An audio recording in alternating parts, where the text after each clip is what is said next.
Hello, मेरा नाम प्रिया ठाकुर है और मैं आपके ये जो अपकमिंग एग्जाम है आपका DSSB उसके प्रीवियस ईयर क्वेश्चन प्रैक्टिस कराऊंगी इस लेक्चर में। इससे पहले एक और वीडियो अपलोड हो चुकी है, ये लेक्चर 2 है।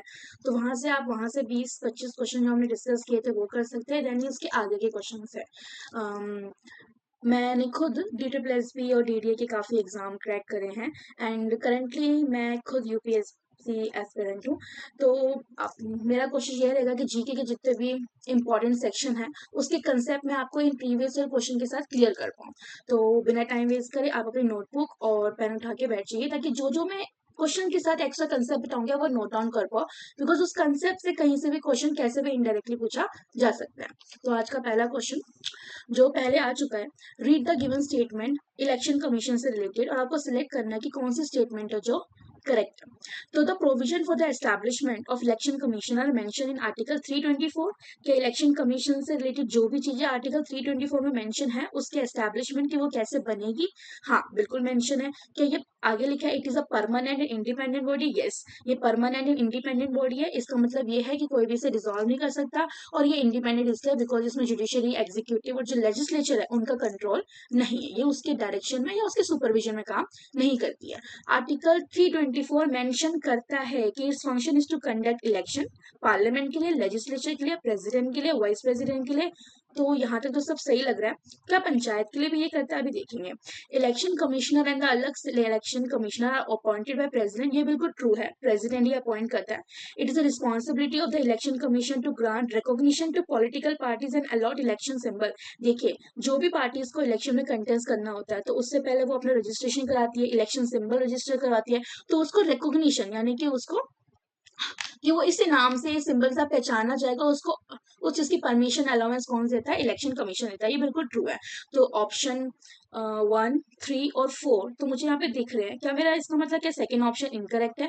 एक बार दोबारा देख लेंगे। सेकंड ऑप्शन में ये मेंशन है कि इलेक्शन कमीशन कंडक्ट करता है election for parliament, legislature, president, vice president, panchayat. हाँ, तो पंचायत और एमसीडी के बारे में मैं आपको बता देती हूँ। पंचायत और एमसीडी के लिए ये आपकी थर्ड लेवल ऑफ गवर्नमेंट आती है। सबसे पहले आपकी यूनियन आती है, देन स्टेट आती है, देन स्टेट के अंदर आपकी थर्ड लेवल ऑफ गवर्नमेंट आती है जिसको लोकल लेवल ऑफ गवर्नमेंट भी बोला जाता है। तो लोकल लेवल के पहले इलेक्शन नहीं होते थे। 1992 में एक अमेंडमेंट आई थी। अमेंडमेंट क्या होती है? कॉन्स्टिट्यूशन में क्या चेंज लाया गया। तो 1992 में एक अमेंडमेंट आई थी जो कि क्या थी? 73rd अमेंडमेंट थी, जिसने आपकी कॉन्स्टिट्यूशन के अंदर पार्ट 9th ऐड करा गया और ये बताया गया कि एमसीडी और पंचायत की जो local level of government, lower level of government होगी, उसके इलेक्शन कौन कंटेस्ट कराएगा? एक अलग से इंडिपेंडेंट बॉडी होगी, वो की स्टेट इलेक्शन कमीशन। तो पंचायत के इलेक्शन ये नहीं कराती। तो यहाँ पे क्या हो गया? ये ऑप्शन इनकरेक्ट हो गया। आपका सेकंड ऑप्शन करेक्ट है। Next, in January 2024 core over dot A I, तो ये एआई से क्वेश्चन है कि एआई में नए नए एप्लीकेशंस और नए यूजफुल सॉफ्टवेयर आ रहे हैं, उनका क्या यूज है? तो उसने अनवील करा डैश इंडिया का पहला लैंग्वेज मॉडल जिसमें ये एम रखा गया to revolutionize AI conversation across 22 Indian languages. तो इंडिया में आपकी जो ऑफिशियल 22 लैंग्वेजेस है उसमें आप कोई भी डिस्क्रिप्शन, कोई भी डॉक्यूमेंट कन्वर्ट कर सकते हैं, किसी भी लैंग्वेज में पढ़ सकते हैं, समझ सकते हैं, शेयर कर सकते हैं। तो वो कौन सा एआई है? बेसिकली देखो, आप ये क्वेश्चन पढ़ के ये सोच रहे होंगे क्या एआई में इतने चेंजेस आ रहे हैं सब आपको याद रखना? नहीं, गवर्नमेंट से रिलेटेड खासकर यूनियन गवर्नमेंट जो चेंजेस लेके आ रही है या जो एआई मॉडल अपना रही है अपने नए नए पॉलिसी मेकिंग में या गवर्नेंस में, तो उसमें भारत जीपीटी एक लाया उन्होंने। तो वो गवर्नमेंट का इनिशिएटिव है, तो वो आपको याद रखना पड़ेगा जो न्यूज में फॉर आ रहा है जल्द। Next, question number 3. In which of the following year Union Cabinet of India approved the National Green Hydrogen Mission in India? तो National Green Hydrogen Mission in India है क्या? कि hydrogen as a fuel use करा जाए। अब hydrogen को अगर हम एज अ फ्यूल यूज करेंगे तो वो कैसे बनता है? इलेक्ट्रोलिसिस ऑफ वाटर करके। इलेक्ट्रोलिसिस ऑफ वाटर कंसेप्ट है आपका साइंस में। क्या वाटर से इलेक्ट्रिसिटी पास कराते हो? जैसे आप वाटर से इलेक्ट्रिसिटी पास कराते हो तो एक तरफ से हाइड्रोजन रिलीज होती है और एक तरफ से ऑक्सीजन रिलीज होती है। तो जो हाइड्रोजन एज अ फ्यूल अगर आप यूज करेंगे तो आपका फ्यूल हम भी कहाँ से यूज कर रहे हैं? पेट्रोल से। पेट्रोल और वो सब किस पे डिपेंडेंट है? आपका फॉसिल फ्यूल पे डिपेंडेंट है। पेट्रोल कैसे बनता है उसकी फॉर्मेशन आप देख सकते हैं। ठीक है, तो फॉसिल फ्यूल पे हमारी ये कभी ना कभी खत्म हो जाएंगे और ये एक बार खत्म हो गए तो ये नॉन रिन्यूएबल रिसोर्स है, दोबारा बनाने में इनको मिलियंस ऑफ ईयर लगते हैं। तो फॉसिल फ्यूल पे हमारी डिपेंडेंस जितना जल्दी हो सके उतना जल्दी कम हो जाए, इसलिए हम उसके लिए अलग ऑल्टरनेटिव ढूंढ रहे हैं। Hydrogen fuel plus eco friendly भी है। ठीक, और इससे डीकार्बोनाइजेशन भी होगा, कार्बन गैस ज्यादा रिलीज नहीं होगी। तो ये कौन से ईयर में आएगा? ये 2023 में। तो उसका सेकंड ऑप्शन करेक्ट है। Hydrogen fuel, hydrogen mission, cabinet, union cabinet ने अप्रूव करा था। कैसे निकलता है? इलेक्ट्रोलिसिस ऑफ वाटर करके। फॉसिल फ्यूल से डिपेंडेंस कम हो जाएगी और इससे डिकार्बोनाइजेशन होगा, वो याद रखना है। Next, which of the following act was not replaced by the Immigration and Foreigner Bill 2025, which was passed in the House of Parliament? तो क्वेश्चन पहले समझो। क्वेश्चन ने ये बोला है कि ये सारे मैंने एक्ट आपको मेंशन करके दिए हैं, इसमें से कौन सा एक्ट है जो इस एक्ट ने, जिसका नाम है immigration and foreigner bills act, नहीं रिप्लेस करा। यानी कि हमारे पहले कुछ एक्ट से वो 3-4 एक्ट मिलके इन्होंने एक नया एक्ट बना दिया और सारे कंसोलिडेट करके उस एक्ट में मेंशन कर दिया। तो इमिग्रेशन फॉरेनर अगर आप समझ पा रहे हो तो किससे रिलेट होगा? जैसे आप इंडिया से बाहर जाते हैं, किसी और कंट्री में जाते हैं, वहां कुछ साल रहते हैं, तो वहां की सिटीजनशिप ले लेते हैं, क्या आपको ड्यूअल सिटीजनशिप मिलेगी? फिर नहीं, एक सिटीजनशिप कैंसिल हो जाएगी। तो ये सब रूल्स एंड रेगुलेशन कहाँ मेंशन है? हमें पहले कहने के हमारे पास फॉरेनर्स एक्ट था, रजिस्ट्रेशन ऑफ फॉरेनर्स एक्ट था, prevention of money laundering, immigration से कोई लेना देना ही नहीं है इसका, पासपोर्ट एक्ट था। तो ये 3 एक्ट थे पहले जो इसमें कंसोलिडेट कर दिया गया। अब नया एक्ट जो है मिनिस्ट्री ऑफ होम अफेयर ने निकाला है, ये याद रख लेना। और मिनिस्ट्री ऑफ होम अफेयर के अकॉर्डिंग इसमें क्या है कि अगर आपने इसको फॉलो नहीं करा तो 5 इयर्स की जेल होगी, 5 लाख का आपको फाइन लग जाएगा, या फिर अगर आपने कोई फॉर्ज करा है, कोई डॉक्यूमेंट फ्रॉड यूज करे हैं, तो आपको 7 इयर्स की इम्प्रिजनमेंट हो सकती है और 10 लाख का फाइन लग सकता है। नेक्स्ट क्वेश्चन नंबर 5 आपका ये है, the change of state from liquid to solid. तो साइंस का क्वेश्चन है। लिक्विड स्टेट आपको पता ही है, सॉलिड आपकी मैटर की 3 स्टेट होती है, 3 बेसिक स्टेट होती है, तीनों के नाम याद रखने हैं। पहला कौन सा है आपका? सॉलिड। सॉलिड के बाद कौन सा आता है? लिक्विड। देन उसके बाद आपका गैसियस फॉर्म में आता है। सॉलिड के एग्जांपल चेयर टेबल सॉलिड है, पानी कैरोसिन लिक्विड है, गैस क्या है? वाटर वेपर, हाइड्रोजन गैस है, ऑक्सीजन गैस है। तो जब वो सॉलिड से लिक्विड बनाते हैं तो उस प्रोसेस को क्या कहा जाता है? आप क्या कर रहे हो? उसको मेल्ट कर रहे हैं, मेल्टिंग। देन अगर आप लिक्विड से गैस बनाते हैं तो आप क्या कर रहे हैं? वेपराइजेशन कर रहे हैं। जो उल्टा करेंगे, गैस से लिक्विड होता हुआ कभी देखा है? हवा में गैस होती है, बादल होते हैं, वो पानी भर के नीचे गिरते हैं, तो क्या हो रहा है? गैस से लिक्विड, तो वो क्या हो रहा है? वहां पे कंडेंसेशन हो रहा है। सामने मैंने डायग्राम भी दे रखा है, एक एक टर्म आपको पता होनी चाहिए। और लिक्विड से अगर सॉलिड बनता है तो उसे क्या कहा जाएगा? क्या करेंगे आप? उसको फ्रीज करेंगे लिक्विड से सॉलिड बनाने के लिए। हाँ बिल्कुल, आप फ्यूज करेंगे और उसका एक टर्म मेंशन होता है, वो क्या है आपका? Fusion. Which of the following is not a feature of constitution of India. देखिए आपने अपना कॉन्स्टिट्यूशन पढ़ा है, कॉन्स्टिट्यूशन में कुछ इंपॉर्टेंट आर्टिकल्स पढ़ेंगे। हमारे कॉन्स्टिट्यूशन के कुछ ऊपर ऊपर से मेन फीचर है जो रिफ्लेक्ट करता है। क्या कॉन्स्टिट्यूशन रिटर्न है? बिल्कुल रिटर्न है। जुडिशियल रिव्यू प्रोवाइड कराता है, हाँ जुडिशियल रिव्यू प्रोवाइड कराता है। जुडिशियल रिव्यू क्या होता है कि कोई भी बिल जब पास होता है तो जुडिशरी, सुप्रीम कोर्ट उसे क्या कर सकती है? उस लॉ को पढ़ के इंटरप्रेट कर सकती है, क्या वो कॉन्स्टिट्यूशन को फॉलो कर रहा है कि नहीं फॉलो कर रहा, और उसे वैलिड और इनवैलिड कंसीडर कर सकती है। ठीक। और रूलर ऑफ लॉ, क्या हमारा कॉन्स्टिट्यूशन कहता है कि लॉ से ऊपर कुछ नहीं है? हाँ बिल्कुल कहता है। और सॉवरेनिटी ऑफ पार्लियामेंट क्या है? देखो ये सुनने में तो बिल्कुल सही सही लग रहा है और ये टर्म भी करेक्ट है, पार्लियामेंट की सॉवरेनिटी। बट हमारा पार्लियामेंट सॉवरेन नहीं है, हमारी कंट्री सॉवरेन है। ठीक है। पार्लियामेंट भी सॉवरेन होता है, लेकिन वो कहाँ पे है? ब्रिटिश पार्लियामेंट में। जो ब्रिटिश कॉन्स्टिट्यूशन है, ठीक है, वहां पे वो उनको सॉवरेन माना जाता है। इसका मतलब क्या होता है? इंडिया अगर सॉवरेन है तो उसका मतलब यह है कि हमारे कोई भी अगर इंटरनल मैटर चल रहे हैं तो इंटरनेशनल कंट्री यूएस यूके हमारे इंटरनल मैटर में इंटरफेयर नहीं करेगी। जैसे हमारा पीओके का केस होता है तो कोई इंटरनेशनल कंट्री उसमें इंटरफेयर नहीं करेगी। वो कुछ भी कमेंट एडवाइस सजेशन दे सकती है, अपनी उम्मीद दे सकती है, पर इंटरफेयर नहीं करती। हमारी कंट्री सॉवरेन है। ठीक है। और जो ब्रिटिश वाला कंसेप्ट है ये बोलता है कि पार्लियामेंट सुप्रीम है, पार्लियामेंट से ऊपर कुछ भी नहीं है। और हमारे इंडिया में कौन सुप्रीम है? कॉन्स्टिट्यूशन सुप्रीम है, कॉन्स्टिट्यूशन से ऊपर कुछ नहीं है। Okay. Next, which of the article of the constitution right against exploitation? Fundamental rights. जब जाओगे कॉम्पिटेटिव एग्जाम देने तो फंडामेंटल राइट्स सारे रहते होने चाहिए। ये मैं सामने लिस्ट भी मेंशन करके 14 से लेके 18 के अंदर जितने भी आते हैं उनके सारे नाम भी याद होने चाहिए। हमने और जो वीडियोस बनाई है उसमें मैंने सारे आर्टिकल 1 बाय 1 एक्सप्लेन भी करे हैं। 90 से 22, 20 से 34। राइट अगेंस्ट एक्सप्लॉइटेशन का है 20 से 3 से 34। आंसर आपको मिल गया। जिसको फंडामेंटल राइट आ जाएंगे, फंडामेंटल राइट से कोई भी क्वेश्चन आएगा करेक्ट करके आएगा। Next, which of the following part of Himalayan forest do the deodar or chir pine? डियोडार or chir pine क्या है? ट्रीज है। ठीक है, एक पेड़ की स्पीशी है।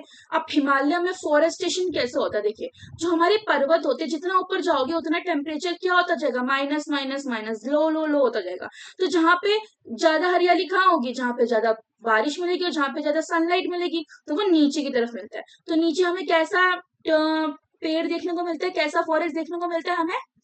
सामने डायग्राम है ट्रॉपिकल फॉरेस्ट, फिर क्या आ जाता है सब ट्रॉपिकल फॉरेस्ट, फिर क्या आ जाता है थोड़ा टेम्परेट, टेम्परेट से ऊपर अल्पाइन, अल्पाइन कैसे होते हैं ऐसे आपको ऐसे ऐसे ट्रीज देखने को मिलेंगे सीधे सीधे, ठीक है, फिर उसके ऊपर आपका स्नो आ जाता है, ठीक है। तो कुछ अगर मैं आपको एग्जांपल बताऊं तो अल्पाइन में आपको क्या देखने को मिलती है, श्रब्स देखने को मिलती है, म्यूडोज देखने को मिलती हैं, और जो आपके ये वाले जो चिर पाइन और डिओडर है ये टेम्परेट रीजन से बिलोंग करते हैं। देखो आपको हाइट के वाइज अलग मिलेगा कि आपको 0 से 2000 तक अलग तरह की स्पीशीज मिलेगी, 2000 3000 अलग, 4000 तक अलग, ठीक है, कहीं कहीं पे आपको ये 3000 भी देखने को मिल सकता है। लेकिन अगर आपको कंफ्यूजन दूर करने के लिए इतना ध्यान रखना, डिओडार चिर पाइन ट्रीज अल्पाइन से नहीं है, ये वेट टेम्परेट रीजन से बिलोंग करते हैं, ठीक है। तो इसका करेक्ट आंसर थर्ड है, वेट टेम्परेट।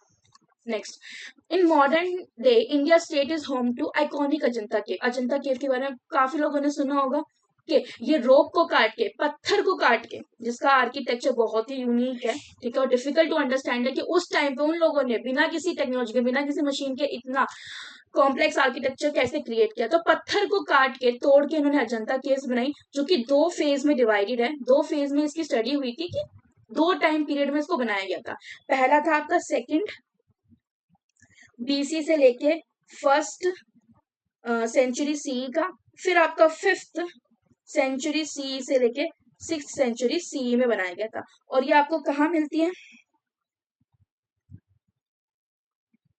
औरंगाबाद एक जगह है। किसको पता है कि औरंगाबाद कहाँ है, जिसको पता है उसको आंसर मिल चुका होगा, महाराष्ट्र में।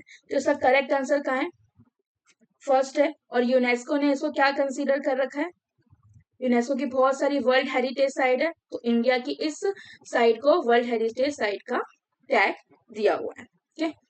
Next, which debut novel by Aravind Adiga narrates the story entirely from the viewpoint of village boy। तो इसने एक नॉवल लिखी थी अरविंद अधिगा ने, किसके पॉइंट ऑफ व्यू से, उस पे एक विलेज के पॉइंट बॉय के पॉइंट कि एक गांव का बच्चा, गांव का लड़का कैसे इन चीजों को देखता है, और वो सारी की सारी चीजें उसके पॉइंट ऑफ व्यू से उस बुक में रिकॉर्डेड है, नरेटेड है। तो वो क्या है, व्हाइट टाइगर है उसका नाम। और इसमें क्या क्या उसने बताया गया कि करप्शन होते हुए उसने देखा होगा, डिस्क्रिमिनेशन होते हुए देखा होगा, क्लास डिस्क्रिमिनेशन होते हुए देखा होगा, या इनइक्वालिटीज होते हुए देखी होगी। तो वो सारी की सारी उस बॉय के नजरिए से, उस बॉय के परसेप्शन के अकॉर्डिंग उस व्हाइट टाइगर में मेंशन है। और एक और चीज, इसको 2008 में क्या मिला था, मैन ब्रुकर प्राइज भी मिला था, ठीक। Next, who among the following was the constitutional advisor of the Indian Constituent Assembly। Indian constitution assembly, अगर आप इंडियन कॉन्स्टिट्यूशन पढ़ेंगे, पॉलिटी पढ़ेंगे, तो आपको हिस्ट्री ऑफ कॉन्स्टिट्यूशन में ये पार्ट पढ़ना पड़ेगा कि हमारे कुछ लोग थे जिनको इनडायरेक्टली इलेक्ट करके हमने एक सभा बनाई थी। उस सभा का नाम इंडियन कॉन्स्टिट्यूशन असेंबली रख दिया था, जिसकी सिर्फ और सिर्फ सोल ड्यूटी क्या थी, हमारा संविधान लिखना, कॉन्स्टिट्यूशन लिखना बैठ गया, ठीक है। अब कॉन्स्टिट्यूशन जब लिखा गया तो हमारे कुछ कुछ इंपॉर्टेंट पर्सन थे, कुछ कुछ पर्सनालिटी जिनको इंपॉर्टेंट पोजीशन दी गई। सबसे पहले इसका पहला प्रेसिडेंट कौन बना था फॉर अ थोड़े टाइम के लिए, सिन्हा सचीद आनंद, ठीक है। उसके बाद हमें परमानेंट जो प्रेसिडेंट सिलेक्ट होता है वो थे डॉक्टर राजेंद्र प्रसाद, दोनों नाम याद रखने हैं। ड्राफ्टिंग कमिटी, कॉन्स्टिट्यूशन को ड्राफ्ट करने की, ठीक है, कि ये चीजें ऐसे ऐसे मेंशन करनी है, वो उसके चेयरमैन कौन थे, BR अम्बेडकर। BR अम्बेडकर ने कॉन्स्टिट्यूशन लिखा नहीं है, ध्यान रखना, ड्राफ्ट किया है, लिखा रिटर्न बाय, लिखा किसी और ने, प्रेम नाम है उनका, फुल नेम याद करने की जरूरत नहीं है, प्रेम नाम है उनका। और हमारे कॉन्स्टिट्यूशन एडवाइजर जो इस क्वेश्चन में पूछा गया वो कौन है, BN राव, ठीक है। नेक्स्ट, IFPRI एक इंटरनेशनल बॉडी है जो 1975 में फाउंड करी गई थी। अब इसका नाम क्या है, देखिए, international food policy research institute इसका नाम है, करेक्ट। अब ये करती क्या है, ये प्रोवाइड कराती है, सॉल्यूशंस देती है। कैसे सॉल्यूशंस देती है, कि आप अपनी कंट्री में कुछ ऐसी पॉलिसी बना सकते हैं, हम रिसर्च करेंगे, हम डेटा कलेक्ट करेंगे और आपको फ्रूटफुल सॉल्यूशन देंगे। वो पॉलिसी किसके लिए, स्पेशली जो डेवलपिंग है। डेवलपिंग कौन कौन सी हो गई आपकी, इंडिया हो गई, ठीक है, साउथ अफ्रीका हो गई, कुछ ऐसी कंट्रीज हो गई।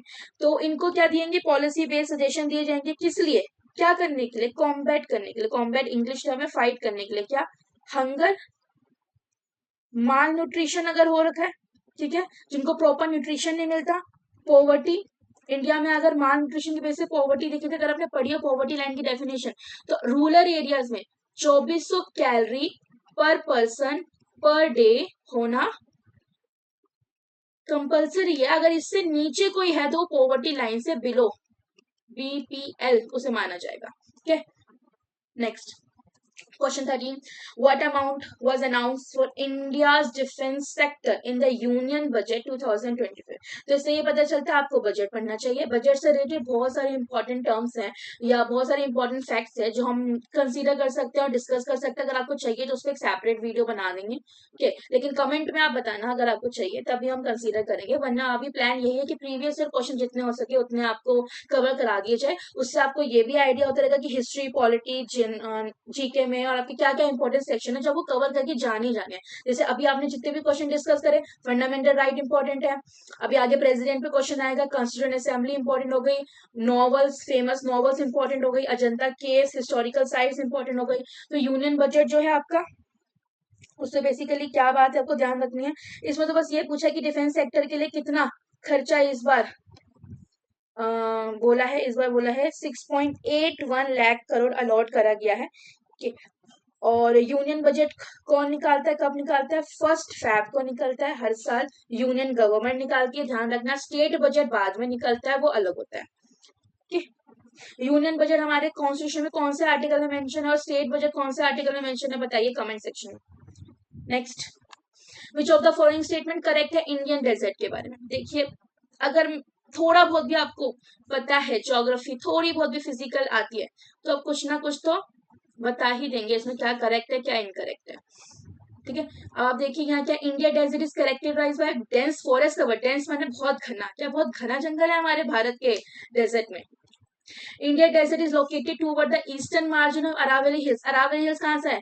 दिल्ली में जो रहता है, जैसे कि मैं दिल्ली में, यहाँ से अरावली हिल्स शुरू होती है इस सेक्शन से। देन राजस्थान को क्रॉस करती हुई अगर मैं कभी भी दिल्ली से जयपुर ट्रेवल करूंगी तो मेरे को आधे से ज्यादा रास्ते से भी अरावली हिल्स दिखेंगी, और वहां गुजरात में जाके खत्म हो जाती है। ऐसी रेंज है पहाड़ों की छोटी सी, ठीक, छोटे छोटे पहाड़ों की रेंज है, तो उसको बोलते हैं हम अरावली रेंज, उसका नाम है।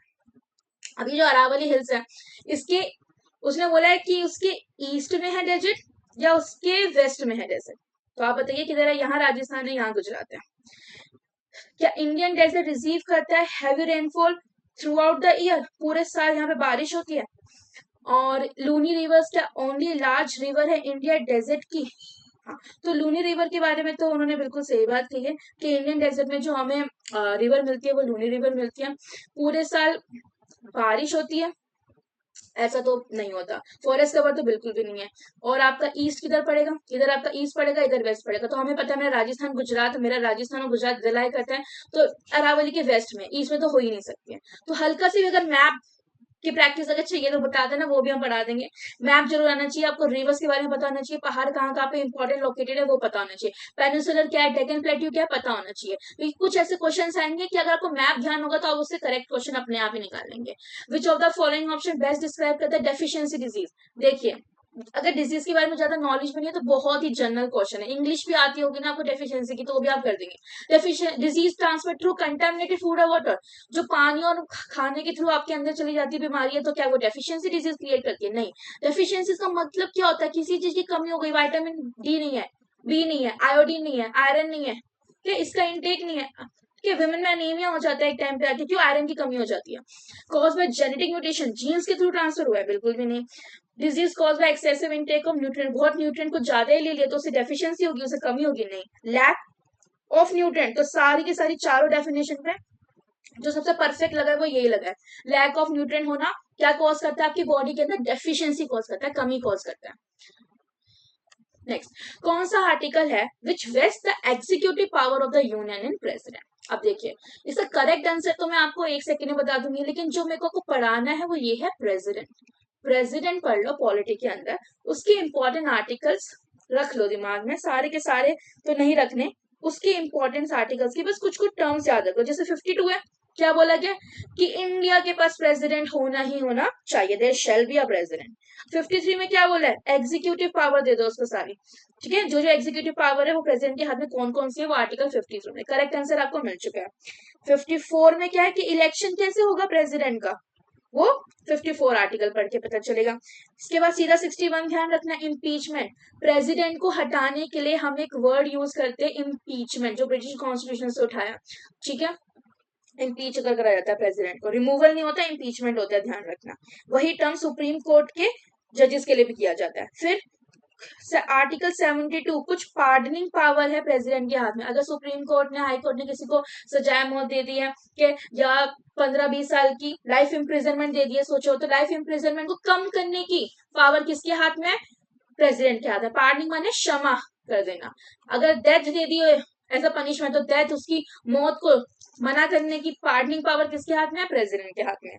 नेक्स्ट 74, काउंसिल ऑफ मिनिस्टर, आपको पता ही है, लोकसभा में काउंसिल ऑफ मिनिस्टर होती है जो प्रेसिडेंट के अंदर, प्राइम मिनिस्टर के अंदर होती है। तो काउंसिल ऑफ मिनिस्टर के एड और एडवाइस पे काम करना है किसको? प्रेसिडेंट को ही काम मेंशन है आर्टिकल 74 में। देन 123 आता है इसके बाद सीधा ऑर्डिनेंस पावर। ऑर्डिनेंस पावर का मतलब क्या है कि जब लोकसभा सेशन में नहीं होगा तब भी प्रेसिडेंट के पास पावर है कि अगर उसे लगता है कि इट इज इंपॉर्टेंट, जरूरी है क्या करना, एक बिल पास करना, तो वो अपनी ऑर्डिनेंस पावर यूज करके 123 आर्टिकल के अकॉर्डिंग कर सकते हैं। और 111, 111 क्या है? कोई भी बिल एक्ट कब बनता है?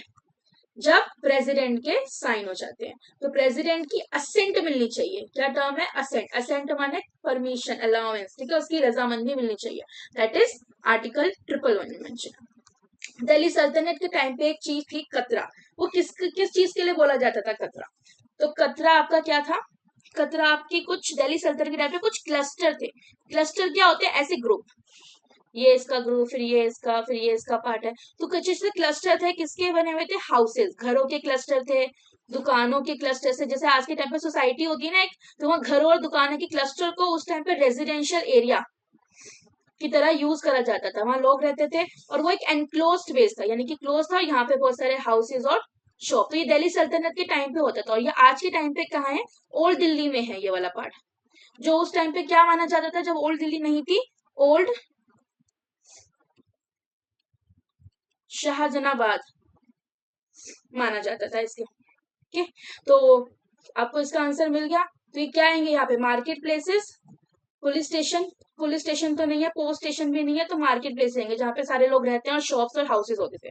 करेक्ट आंसर इसका 3 है।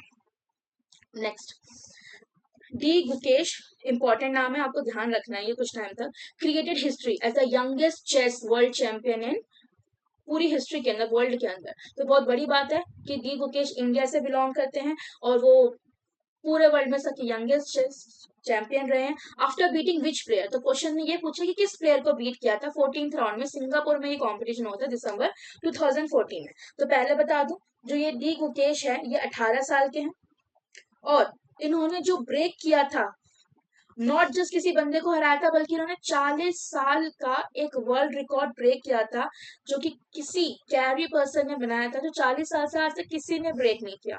और ये जो सिंगापुर में आपका कंपटीशन हुआ था, जो इनका कॉम्पिटिटर था वो चाइना से आया था और उसका नाम क्या था? इसका ऑप्शन करेक्ट है 4, डिंग लेरेन उसका नाम था। ठीक, next, in which state is the sambar lake located? तो सांभर लेक आपकी कौन से स्टेट में लोकेटेड है? अगर हमारा इंडियन डेजर्ट में पड़ा था, अगर वहां पे ये ऑप्शन मेंशन होता तो वो डाल सकते थे। असम, झारखंड, आंध्र प्रदेश इसका नहीं है, राजस्थान इसका करेक्ट आंसर है। तो ये सांभर सोल्ट लेक है। तो ये बहुत ही लाइक मिस्टीरियस है कि सांभर में जो सोल्ट है वो नमक में जो पानी में जो नमक है वो कहाँ से आया, नो वन नोज। राजस्थान में ये जयपुर में आपको मिलेगी। ठीक है, काफी फेमस लेके, इसके बारे में आपको पता होना चाहिए। Next, as announce is May 2024, NASA and European Space Agency are collaborate कर रहे हैं, मिलजुल के काम कर रहे हैं टू एस्टैब्लिश एक स्टैंडर्डाइज टाइम सिस्टम निकालने के लिए। किसका? मून का। जैसे इंडिया के एक आईएसटी होता है ना अपना इंडियन स्टैंडर्ड टाइम में, वैसे मून का आईएसटी निकालने के लिए as a part of which of the following program. तो कौन से प्रोग्राम में इन्होंने वो उस प्रोग्राम को क्या नाम दिया? तो बस प्रोग्राम याद रखना है, साल याद रखना है, किस चीज का प्रोग्राम है ये ध्यान रखना है, और कौन कर रहा है। नासा कर रही है यूरोपियन स्पेस एजेंसी के साथ मिलकर, 2024 में अनाउंस हुआ था मून का स्टैंडर्डाइज टाइम कैलकुलेट करने के लिए। और प्रोग्राम का नाम क्या है? आर्टेमिस। ठीक है, या हमारे सारे क्वेश्चन खत्म होते हैं, और आपको नीचे व्हाट्सएप नंबर, टेलीग्राम लिंक और हमारी विनय सर की पर्सनल में हमारी ऑफिशियल मेल आईडी है, और ये आप मेरी इंस्टा आईडी है। तो अगर किसी को भी किसी भी तरह का कैसा भी डाउट है, ठीक है, या किसी भी तरह की अपडेट अगर आप चाहिए, तो हमारे टेलीग्राम पे रोज 20 से 30 क्वेश्चन प्रैक्टिस हो रहे हैं, वहां पे आप कनेक्ट रह सकते हैं। कोई भी इंस्टा पे डायरेक्ट क्वेश्चन करके, इंपॉर्टेंट जो क्वेश्चन होगा, देखो जो सीरियस क्वेश्चन होगा बिल्कुल आंसर करा जाएगा। हर एक स्टूडेंट का हाई हेलो का आंसर नहीं हो सकता, जस्ट स्पेयर फॉर दैट।